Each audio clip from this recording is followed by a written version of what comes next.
এই শিংটা একসময় ছিল একটা গরু কিংবা মহিষের শরীরের অংশ। আজ সে নেই, কিন্তু তার একটা অংশ এখনও বেঁচে আছে।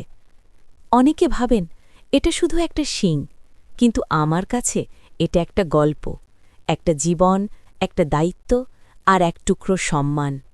প্রথমে শিংটা পরিষ্কার করা হয়, ধুলো, সময় আর অবহেলার দাগ মুছে ফেলা হয়, ঠিক মানুষের জীবনের মতো। তারপর ধীরে ধীরে কাটিং, ঘষা, আগুন আর পানির স্পর্শে এই কঠিন শিং নরম হতে শুরু করে। এই মুহূর্তটাই সবচেয়ে গুরুত্বপূর্ণ, কারণ এখানেই কাঁচা বস্তু আর শিল্পের মাঝে পার্থক্য তৈরি হয়। একটু ভুল কাটলে নষ্ট, একটু বেশি তাপ দিলে ফেটে যাবে। তাই দরকার ধৈর্য, অভিজ্ঞতা আর ভালোবাসা। ঘণ্টার পর ঘণ্টা ঘষে হাতের তালুতে জমে ওঠা ব্যথাকে সঙ্গী করে এই শিং থেকে তৈরি হয় চিরুনি, অলংকার, ব্যবহার্য জিনিস। যে জিনিসটা আপনি হাতে